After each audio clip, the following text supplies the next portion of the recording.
আলহামদুলিল্লাহ, সকল প্রশংসা আল্লাহ তাআলার জন্যে,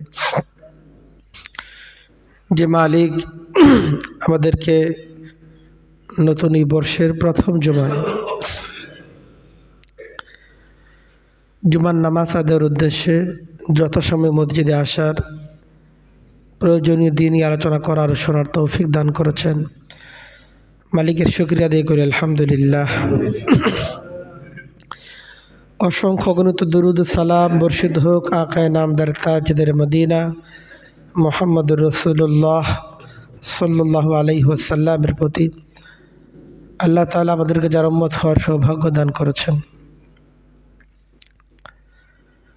মুহতারাম হাজিরিন, নতুন বর্ষ আমাদের জীবনে অতীতেও অনেক সময় অতিবাহিত হয়েছে। জীবনের অনেকগুলো বছর আমরা অতিক্রম করে এসেছি। জীবন মানেই সুখ দুঃখ, প্রাপ্তি অপ্রাপ্তি, সব কিছু ঘিরেই আমাদের জীবন। জীবনের সকল বাস্তবতাকে আমাদের মেনে নিতে হয়। তো নতুন বর্ষে আমরা আশায় বুক বাঁধি, আমাদের সকলেরই একান্ত আশা যে একটা সুখময়, শান্তির, স্বাচ্ছন্দ্যপূর্ণ, বরকতময় জীবন যেন আমরা লাভ করতে পারি। নতুন বর্ষটা যেন আমাদের সুখ বয়ে আনে, আমাদের জীবনের জন্য স্বাচ্ছন্দ্য বয়ে আনে, আমাদের যা কিছু অভাব, সমস্ত অভাবগুলো দূর করে দেয়, আমাদের দুশ্চিন্তা, আমাদের পেরেশানি, আমাদের যাবতীয় সংকট থেকে আমাদেরকে উত্তরণ ঘটায়। এটা প্রত্যেক ব্যক্তি মাত্রই এটা মনটা চায়, এমনটা কামনা করে। তো একটা সুখের জীবন, শান্তির জীবন আমাদের সকলের প্রত্যাশা, সকলেরই কামনা। আমরা নিজেদের জন্য যেমন একটা সুখের জীবন চাই, আমরা সকলের জন্যই সুখের জীবন চাই। আমাদের গোটা জীবন সুখে স্বাচ্ছন্দ্যে ভরপুর হয়ে উঠুক, এটা যেমন আমাদের কামনা। সকলের জীবন অনাবিল সুখে ভরপুর হয়ে উঠুক, এটাও আমাদের কামনা। তো আমরা সকলেই সুখ চাই। তো সুখ আল্লাহ তাআলা আসলে রাখছেন হচ্ছে আল্লাহ তাআলা দ্বীনের মধ্যে। আমরা যদি বরকত চাই, আল্লাহ তাআলা বরকত রাখছেন তার দ্বীনের মধ্যে। আমরা পেরেশানি মুক্ত জীবন চাই, পেরেশানি মুক্ত জীবন আল্লাহ তাআলা রেখেছেন তার দ্বীন পালন করার মধ্যে।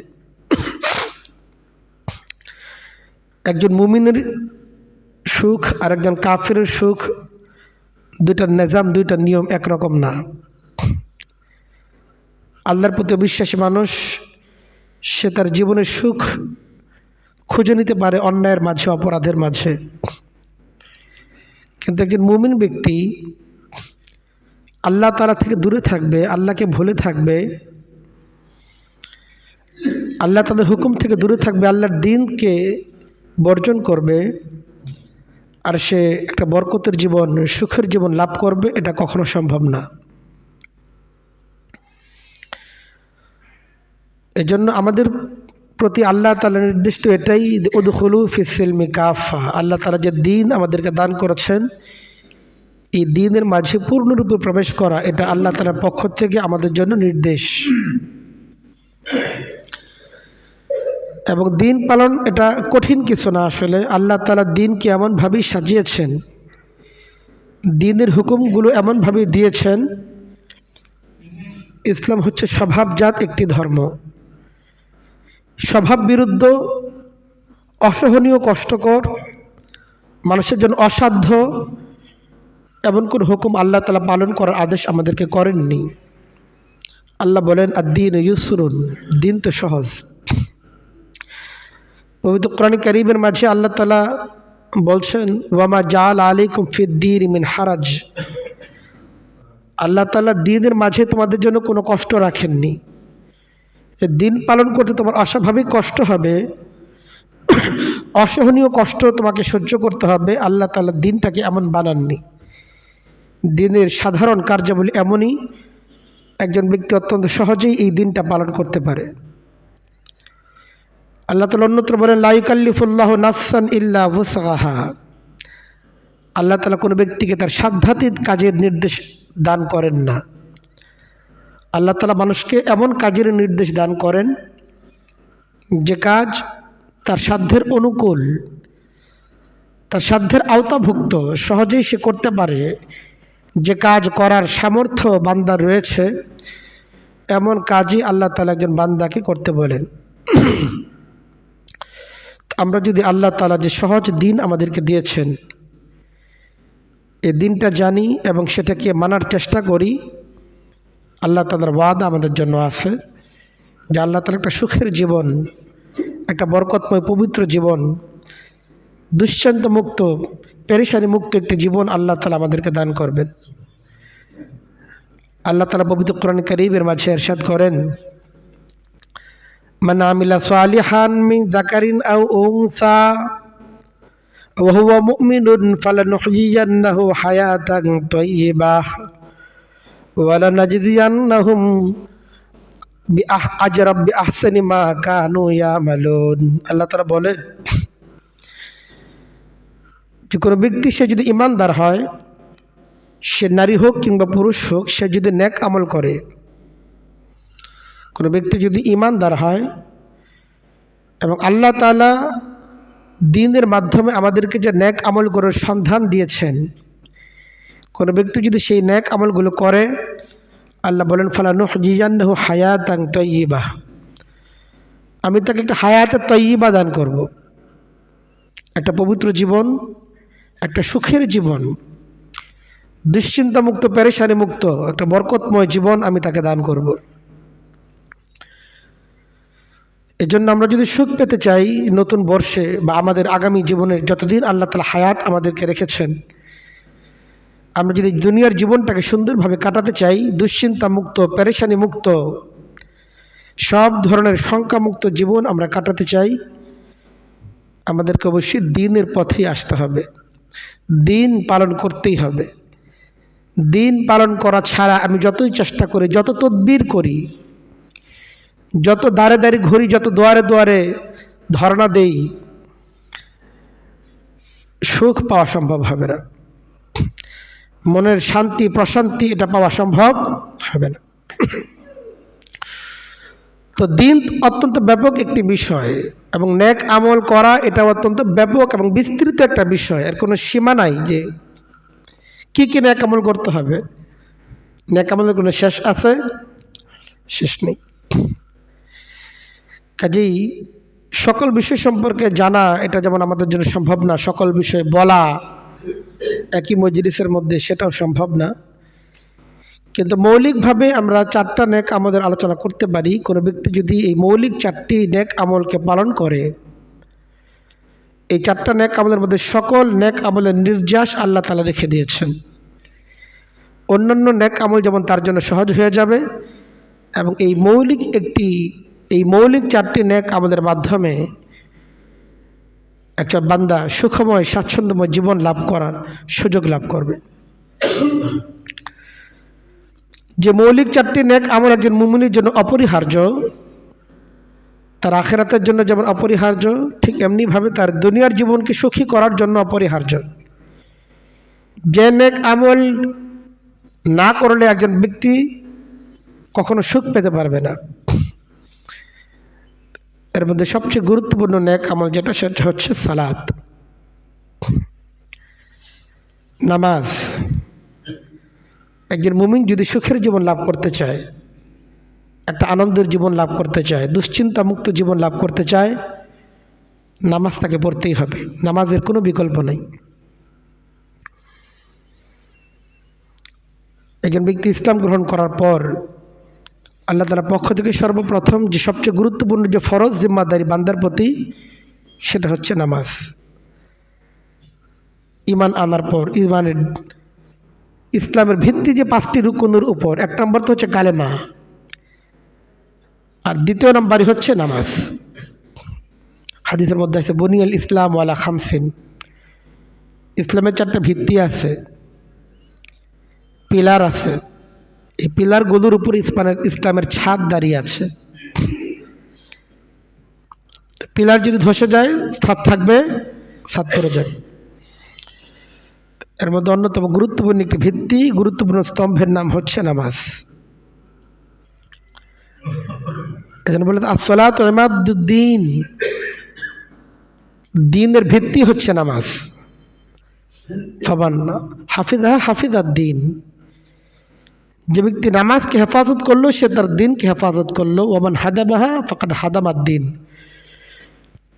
যে এই নামাজ নামক ভিত্তিটাকে যে ব্যক্তি দুর্বল করে ফেললো, ধ্বংস করে ফেললো, সে তার দ্বীনকে বরবাদ করে ফেললো, ধ্বংস করে ফেললো।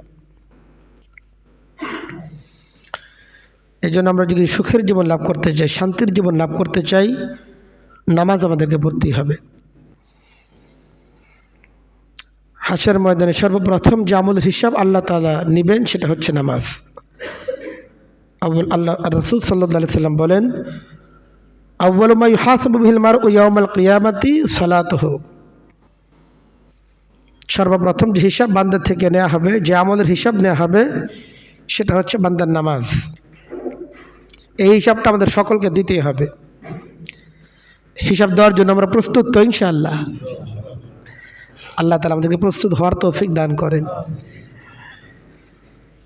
নামাজের হিসাব যে ঠিকঠাক মতো দিতে পারবে, বাকি হিসাব তার জন্য সহজ হয়ে যাবে। হিসাব দিতে গিয়ে নামাজের হিসাব যদি ভেদাল হয়ে যায়, বাকি সব জায়গায় ভেদাল লাগবে। নামাজ এমন এক আমল যার মধ্যে মানুষের মুমিনের জীবনের সব কিছুর সমাধান আল্লাহ তাআলা রেখে দিয়েছেন নামাজের মধ্যে। এই জন্য আল্লাহ তাআলা বলেন, ইয়া আইয়ুহাল্লাযীনা আমানু ইসতাঈনু বিস-সাবরি ওয়াস-সালাহ, ঈমানদাররা তোমাদের যা যা প্রয়োজন সব কিছুর জন্য তোমরা সবর এবং সালাতের মাধ্যমে আমার নিকট সাহায্য প্রার্থনা করো। তোমার জীবন পেরেশানি দূর হওয়া প্রয়োজন, সাহায্য চাও নামাজের মাধ্যমে। তোমার চাকরির প্রয়োজন, সাহায্য চাও নামাজের মাধ্যমে। তোমার সন্তান কথা শোনে না, সাহায্য চাও, নামাজের দিকে আসো। নবী করিম সাল্লাল্লাহু আলাইহি সাল্লাম সম্পর্কে হাদিসের মধ্যে আছে, ইদা হাযাবাহু আমরুন বাদারা ইলা সালাত। নবী করিম সাল্লাল্লাহু আলাইহি সাল্লাম যখনই কোনো পেরেশানির সম্মুখীন হতেন, যখনই কোনো গুরুত্বপূর্ণ বিষয় নবী করিম সাল্লাল্লাহু আলাইহি সাল্লামের সামনে আসতো, সর্বপ্রথম তিনি নামাজের দিকে মনোযোগী হতেন। আগে নামাজ, এরপরে বাকি সব। অসুস্থ হয়েছেন তো আগে নামাজ, এরপরে চিকিৎসা। শত্রু মদিনা আক্রমণ করার জন্য আসতেছে, নামাজ, এরপরে অন্য রণপ্রস্তুতি। তো যখন যে বিষয়ের সম্মুখীন নবী করিম সাল্লাল্লাহু আলাইহি সাল্লাম হয়েছেন, নবীজি নামাজের দিকে মুখোমুখি হয়েছেন, নামাজ অভিমুখী হয়েছেন। সাহাবায়ে কেরামকে তিনি এই শিক্ষাটাই দিচ্ছেন যে দেখো, যা যা দরকার, তোমার যত প্রয়োজন আল্লাহ তাআলার কাছে, সমস্ত প্রয়োজন পূরণ করা তোমার মাধ্যম হচ্ছে নামাজ। ইন্না সালাতা তানহা আনিল ফাহশাই ওয়াল মুনকার, নামাজের মধ্যে আল্লাহ তাআলা সেই শক্তি রেখে দিয়েছেন। নামাজের মাধ্যমে একজন মুমিন ব্যক্তি সেই শক্তি লাভ করে, যেই শক্তির মাধ্যমে যাবতীয় অন্যায় এবং অশ্লীল কাজ ত্যাগ করা তার জন্য সহজ হয়ে যায়। অনেক অন্যায় কাজ এমন আছে যেগুলো আমরা করি কিন্তু ছাড়তে পারি না, জানি এটা অন্যায়।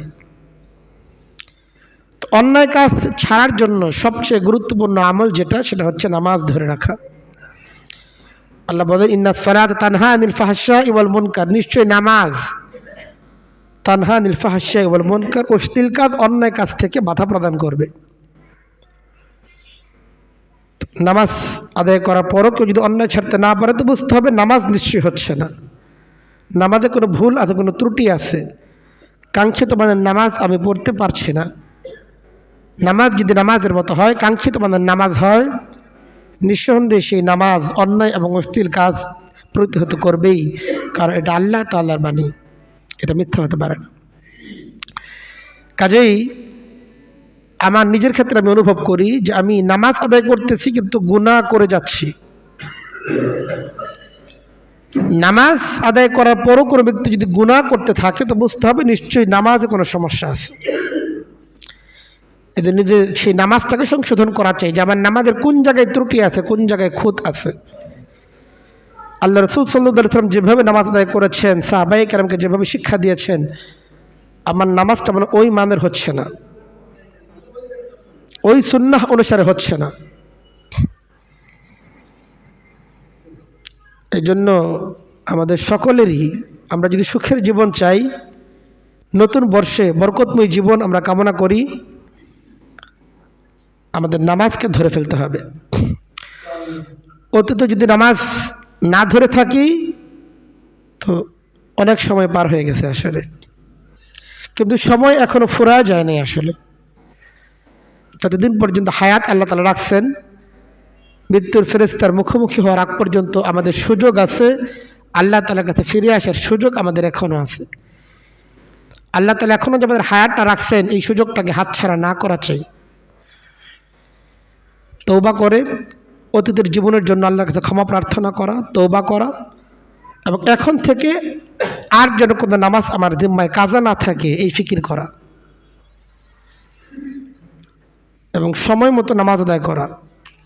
কারণ আল্লাহ তাআলা নামাজকে ফরজ করছেন, ওয়াক্ত মতো আদায় করতে হবে। ইন্নাস সালাতা কানাত আলাল মুমিনিনা কিতাবাম মাওকুতা, নিশ্চয়ই নামাজ মুমিনদের উপর ফরজ করা হয়েছে নির্ধারিত সময়ে। তাকে এই নির্ধারিত সময়েই নামাজ আদায় করতে হবে, এটা তার জন্য বাধ্যতামূলক। অনেকে এমন আছেন যে কুদিক দিয়ে সময় পার হয়ে যায়, অফিসে বসছে তো সময় পার হয়ে গেছে, নামাজ খবর নাই। দোকানে বসছে, কাস্টমার আসছে তো নামাজ খবর নাই। এক ওয়াক্তের নামাজ গিয়ে আরেক ওয়াক্তে পড়তেছে, এবং এটাকে কোনো অপরাধ মনেও করতেছে না, অথচ এটা মস্ত বড় অপরাধ। নামাজকে অবশ্যই তার ওয়াক্ত মতোই আদায় করতে হবে। সেই দিন এক ছেলে আমার কাছে আসলো, আমাকে এসে জিজ্ঞেস করতেছে, হুজুর যে কোচিং সেন্টারে যে পড়ি ওইখানে তো নামাজ পড়তে দেয় না, তো আসরের নামাজটা মিস হয়ে যায়, একেবারে মাগরিব পর্যন্ত লম্বা সময় কোচিং। তো যখন মাগরিবের ওয়াক্ত, যখন মাগরিবের নামাজ আদায় করব, তখন কি আগে কি আসরেরটা পড়বো না পরে? আগে মাগরিবেরটা পড়ে নিব, আগে মাগরিব আদায় করে পরে আসর পড়বো যেটা কাজা হয়ে গেছে, নাকি আগে আসর পড়বো এরপরে মাগরিব পড়বো? তো আমি তার বললাম যে মাসলা আসলে এইটা না যে তুমি কোন নামাজ আদায় করবা আগে, তোমার জিজ্ঞাসার বিষয়বস্তু এটা না, আসলে এটা হওয়া উচিত না যে হুজুর আমি আগে আসর পড়বো না আগে মাগরিব পড়বো। তোমার তো এটা জিজ্ঞেস করা উচিত, হুজুর যে কোচিং সেন্টার আমাকে নামাজ আদায়ের সুযোগ দিচ্ছে না, এই কোচিং সেন্টারে পড়া আমার জন্য জায়েজ আছে না জায়েজ নাই? যে কোচিং সেন্টারে তুমি কোচিং করতেছো, যে কোচিং সেন্টার তোমাকে নামাজ আদায় করার সুযোগ দিচ্ছে না, এমন কোচিং সেন্টারে পড়া তোমার জন্য হারাম। তুমি তাকে এই ফিকির করো, তুমি যে কোচিং সেন্টারে ভর্তি হয়েছো, যে কোচিং সেন্টার তোমাকে নামাজ আদায় করার সুযোগ দেয় না, ওয়াক্ত চলে যায় কিন্তু নামাজ আদায় করতে পারো না কোচিংয়ের কারণে, এই কোচিং সেন্টারে পড়া তোমার জন্য হারাম, এটা জায়েজ নাই। তুমি এই মাসলা আমার থেকে আগে নাও।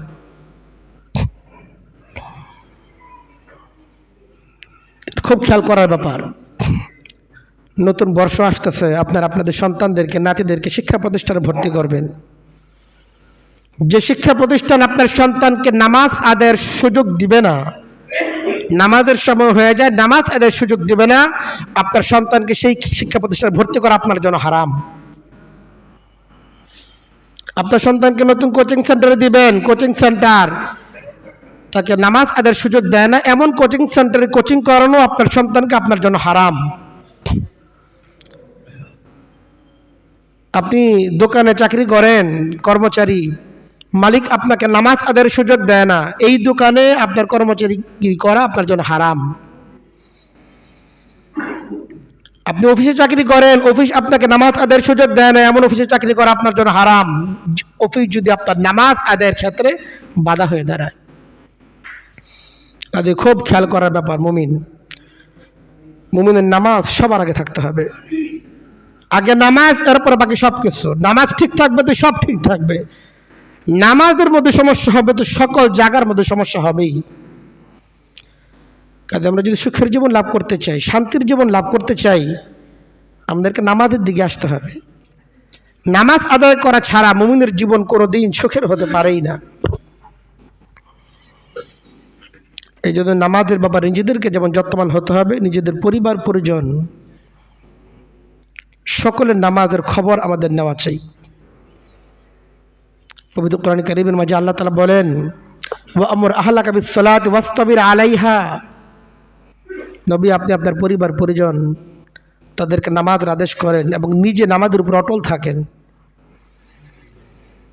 নিজের যেমন নামাজের ব্যাপারে যত্নবান থাকতে হবে, নামাজের ব্যাপারে দৃঢ়তা থাকতে হবে।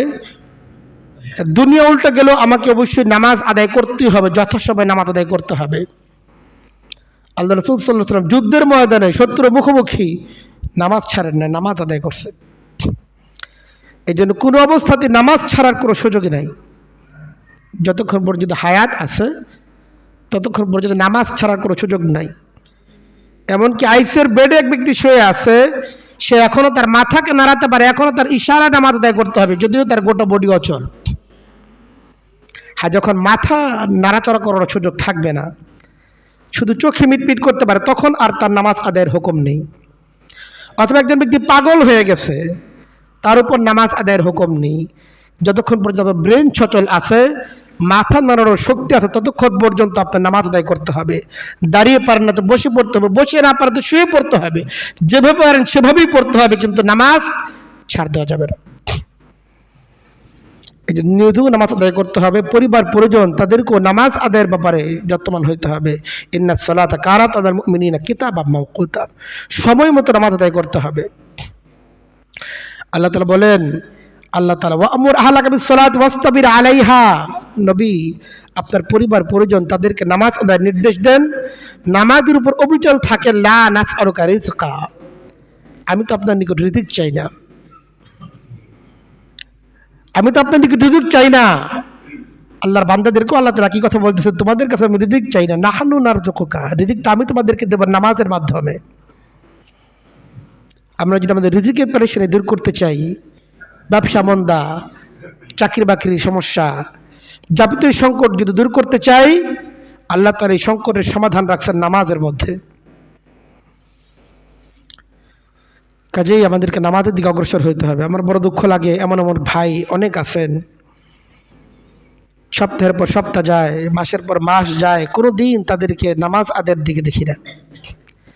পথে দেখা হয়, লোকটাকে চিনি বলেও মনে হয় না, সালাম দেয়, মসজিদে হওয়া কখনো দেখছে, কিন্তু কখনোই তাদেরকে মসজিদে দেখা যায় না। কিছু কিছু ভাইকে হয়তো সর্বোচ্চ জুমার দিন দেখা যায়। এমনও ভাই আছেন শুধু জুমার নামাজ আদায় করেন আর নামাজ আদায় করেন না, অথচ 5 ওয়াক্ত নামাজকেই তো আমাদের জন্য ফরজ করা হয়েছে। সবটার জন্যই জবাবদিহিতার সম্মুখীন হইতেই হবে। আমার বুঝে আসে না, এই সমস্ত ঘরে কেউ কি নামাজের প্রতি গুরুত্ব রাখে না? কত কত যুবক ছেলেরা, তরুণ ছেলেরা মসজিদে, হঠাৎ রাস্তাঘাটে দেখি এদিকে খেলাধুলা করে, কখনো তো মসজিদে দেখা যায় না। এদের কি বাবা মা নাই? এ কেমন বাবা যে তার সন্তানকে নামাজের কথা বলে না? এ কেমন মা যে মা তার সন্তানকে নামাজের কথা বলে না? আপনার ঘরে কি আপনার বিবি সাহেবা নাই? তার মধ্যে কি এতটুকু দিনদারি নাই যে আপনি ফজরের সময় উঠতে পারলেন না, আপনাকে জাগাই দিবে সে?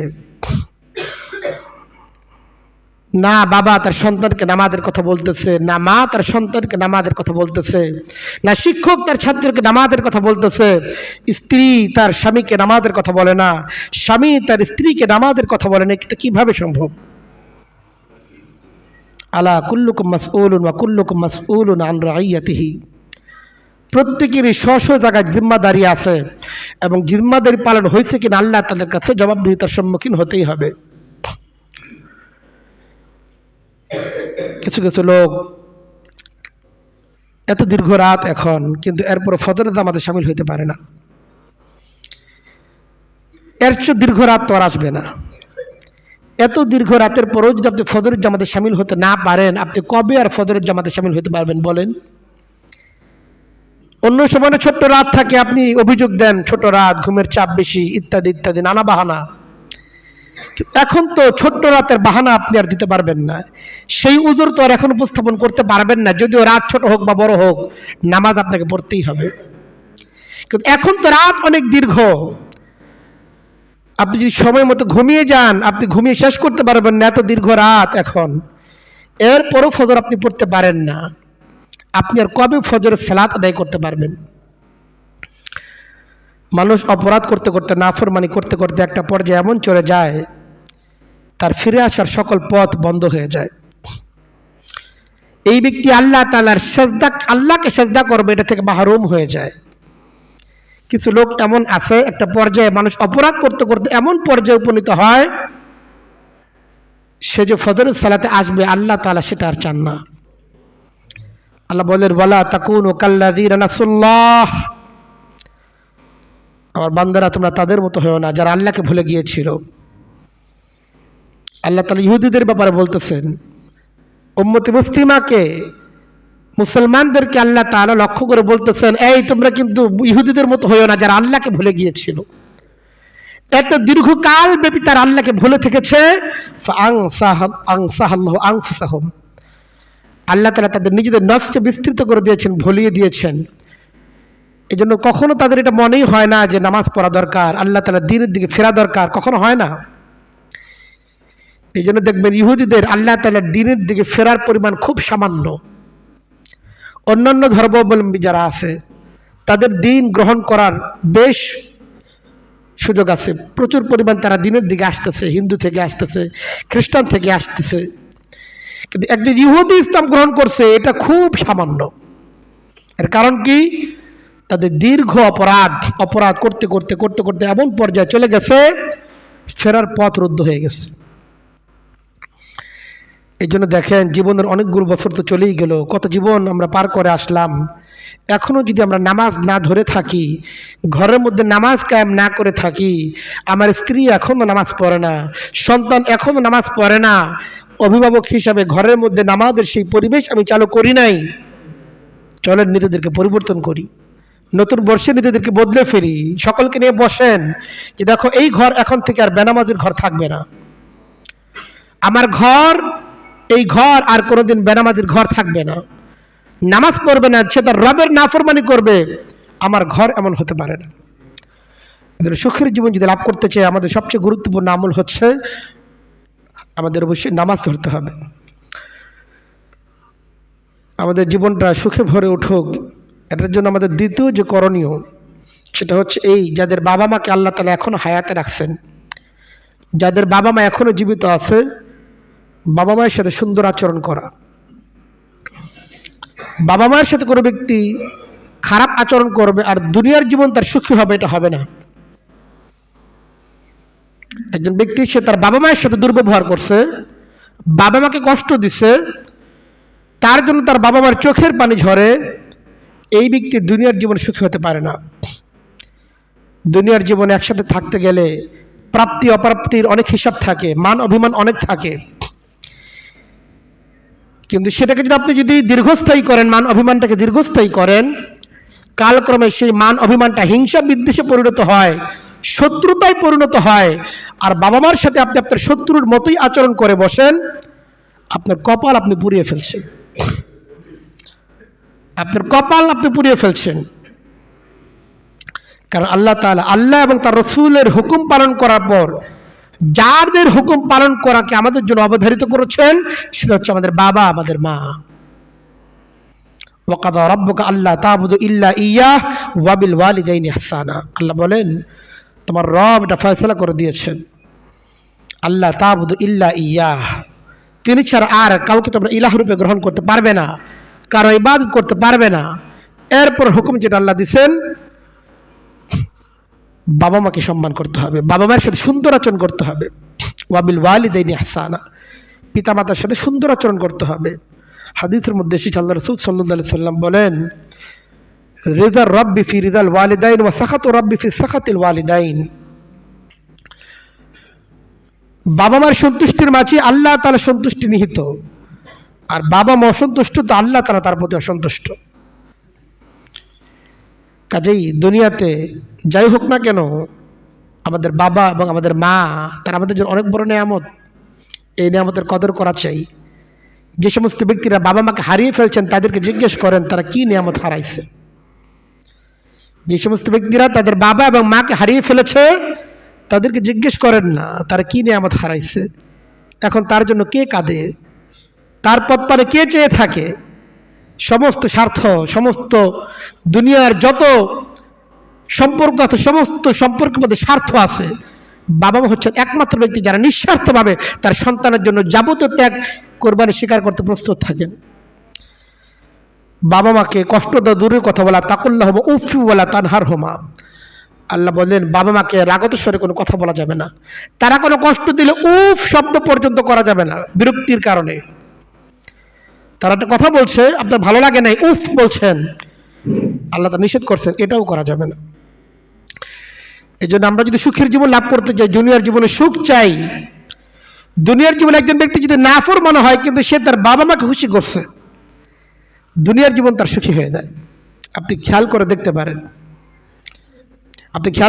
পারেন, যাদের প্রতি তার বাবা মা সন্তুষ্ট, সে অন্যান্য আমলে তার ত্রুটি আছে কিন্তু তার দুনিয়ার জীবন সে সুখী হয়ে যায়, কারণ তার বাবা মা তার প্রতি সন্তুষ্ট।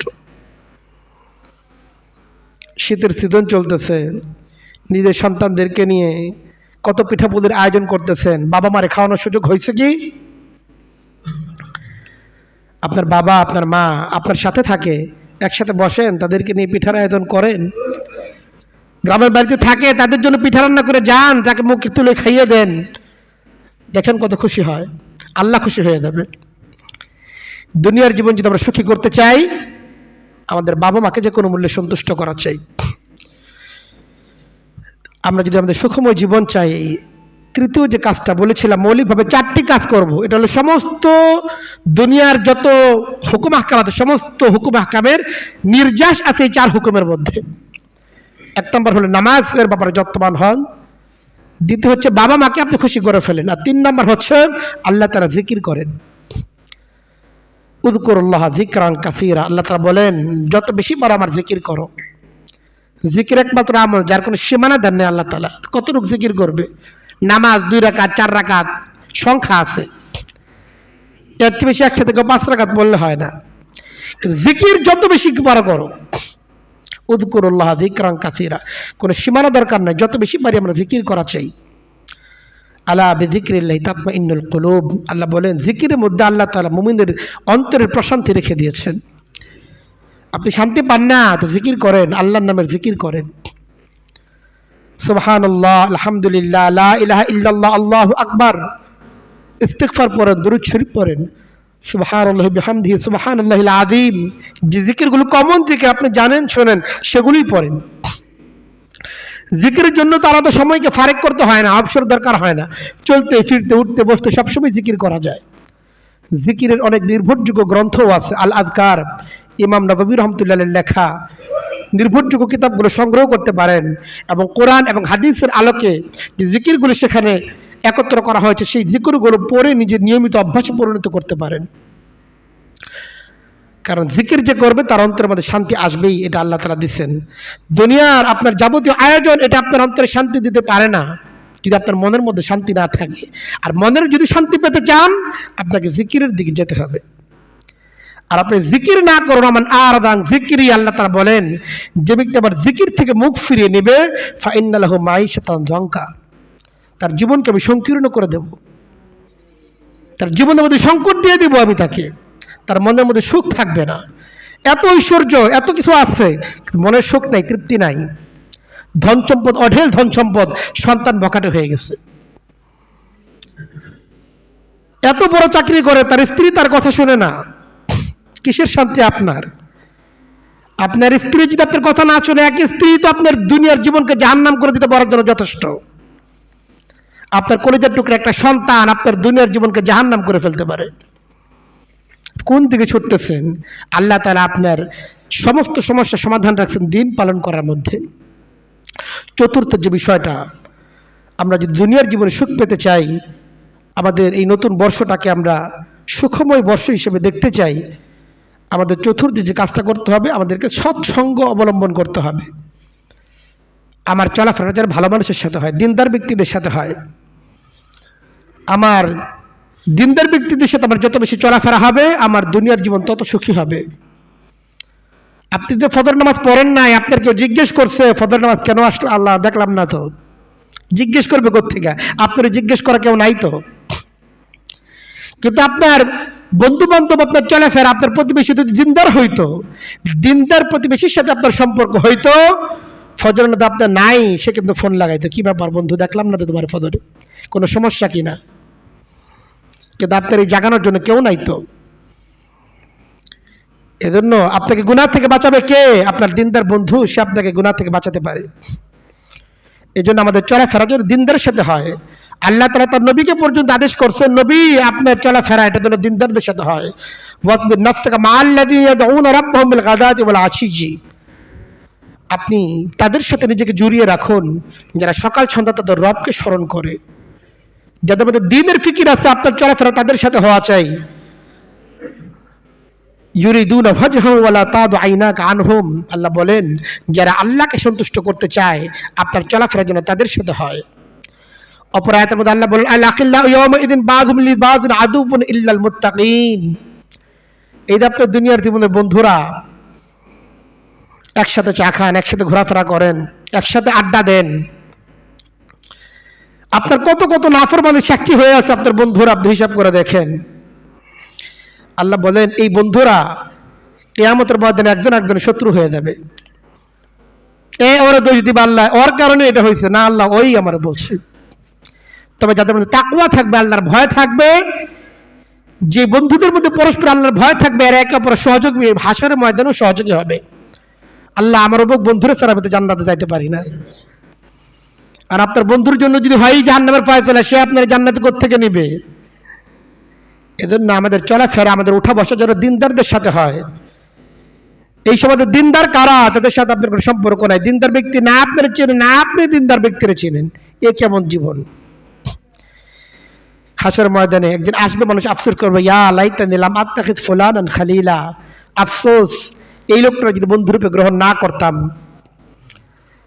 লাকাদ আদাল্লানি বাদা ইয জাআনি, এই তো আমার গুমরাহ করছিল, হেদায়েত তো আমার নিকট আসছিল, কথাগুলো শুনছিলাম, ভালোই লাগছিল, নিয়ত করছিলাম নামাজ ধরে ফেলবো, বন্ধু আমার বলছে আর থাক না, সময় আছে এখনো। এই সমস্ত বন্ধুদের জন্য হাসরের ময়দানে আফসোস হবে। এজন্য কবি বলেন সুহবতে সালেহ তোরা সালেহ কোনাদ, সুহবতে তালেহ তোরা তালেহ কোনাদ। একজন নেককার সঙ্গী তোমাকে নেককারে পরিণত করতে পারে, আর একজন বদকার সঙ্গী তোমাকেও বদকার পরিণত করতে পারে। এজন্য আসুন আমাদের চলাফেরা যেন দিনদারদের সাথে হয়, নেককারদের সাথে হয়। আপনার ছেলের বন্ধুটা যদি নামাজি হয়, আপনার ছেলেও নামাজি হবে। আর আপনার ছেলের বন্ধু যদি মাদকসেবী হয়, দেখবেন কয়েকদিন পর আপনার সন্তান মাদক ধরে ফেলছে। আপনি খবর রাখেন না আপনার সন্তান কার সাথে চলে, আপনার মেয়েটাতে কলেজে যায় কার সাথে চলে, কার সাথে কথাবার্তা হয়, খবর রাখেন না তো। একদিন চোখের পানি ফেলতে হবে, সেই দিন চোখের পানি ফেলে কোনো আর লাভ থাকবে না। এজন্য আসুন আমরা আমাদের পারিবারিকভাবে একটা পরিবারের সাথে আরেকটা দিনদার পরিবারের সম্পর্ক হওয়া চাই। আপনার স্ত্রীর মধ্যে দিনদারি কেমনে আসবে? এই সমাজের দিনদার মহিলা কারা আপনি জানেন? কোন খোঁজ নিছেন? আপনার স্ত্রীর মধ্যে যদি দিনদারি আনতে চান, এই সমাজের কারা দিনদার নারী, তাদের সাথে আপনাদের চলাফেরা থাকতে, ওঠা বসা থাকতে হবে। পারস্পরিক লেনাদেনা, বোঝাপড়া, যাওয়া আসা, পারিবারিকভাবে দিনদার ফ্যামিলিদের সাথে আপনাদের হওয়া চাই। পরিবারের মধ্যে দিন আসবে। আপনার সন্তানদেরকে দিনদার ছেলেদের সাথে পাঠানো চাই, দিনের বিভিন্ন পরিবেশের সাথে যুক্ত করা চাই, আপনার সন্তানের মধ্যে দিন আসবে। এদের মৌলিক যে 4টা কাজের কথা আমরা বললাম, 1 নম্বর নামাজ, 2 নম্বর পিতামায়ের খেদমত, পিতামাকে সন্তুষ্ট করা, 3 নম্বর বলছিল আল্লাহ তাআলা জিকির করা, 4 নম্বর হচ্ছে সৎসঙ্গ। এই 4টা আমল এমন আমল, এই 4টা আমল মৌলিক 4টা আমল, এগুলো যদি আমরা ধরে রাখতে পারি, করতে পারি, ইনশাআল্লাহ আমাদের দুনিয়ার জীবন যেমন সুখময় হবে, আমাদের আখিরাত জীবন ইনশাআল্লাহ সুখময় হবে। আল্লাহ তাআলা আমাদের সকলকে আমল করার তৌফিক দান করেন। ওয়া আখিরু দাওয়ানা আলহামদুলিল্লাহি রাব্বিল আলামিন।